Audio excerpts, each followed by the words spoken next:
একদা এক মরুভূমিতে দুটি গাছ ছিল, একটি গোলাপ এবং অন্যটি ক্যাকটাস।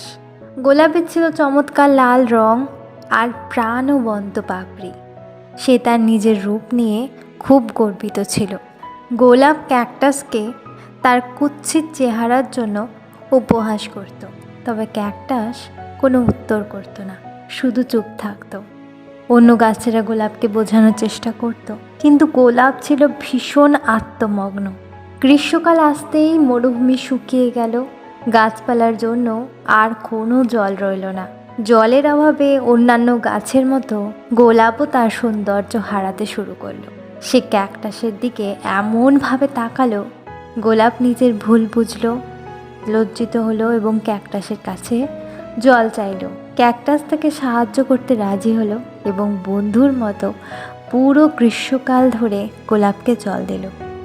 এই গল্পটি আমাদের শেখায়, কাউকে তার বাহ্যিক রূপ দিয়ে বিচার করা উচিত নয়। প্রত্যেকেরই নিজস্ব অনন্য গুণ রয়েছে এবং আমাদের কাউকে ছোট করে দেখা উচিত নয়।